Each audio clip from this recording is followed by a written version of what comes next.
LDF താനിം panchayat കമ്മിറ്റിയുടെ വികസന മുന്നേറ്റ ജാഥ തൃപ്പുഴയാർ കിഴക്കേ നടകളിൽ നിന്ന് ആരംഭിച്ചു. ചെമ്മാപ്പള്ളി, പെരിങ്ങോട്ടുകര 4 കോടിയ സെന്റ്, 3 കോടിയ സെന്റ്, മിച്ചഭൂമി പരിസരം, ഐമു ബസാർ എന്നിവിടങ്ങളിലെ സ്വീകരണങ്ങൾക്ക് ശേഷം കിഴിപ്പുള്ളിക്കരയിൽ സമാപിച്ചു. സമാപന യോഗം CPM ഏരിയ കമ്മിറ്റി അംഗം KK അനിൽ ഉദ്ഘാടനം ചെയ്തു.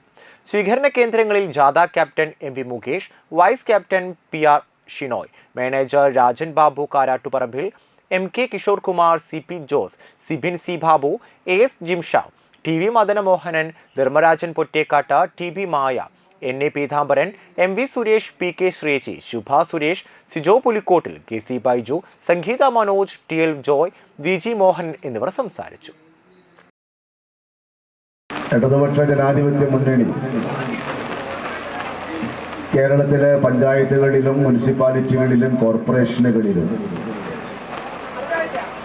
ഇതുപോലെയുള്ള കാൽനട പ്രചരണ ജാഥകൾ നടത്തി വരികയാണ്. ഇവിടെ താന്യം പഞ്ചായത്തിൽ സംഘടിപ്പിച്ച ഈ ജാഥയുടെ പേര്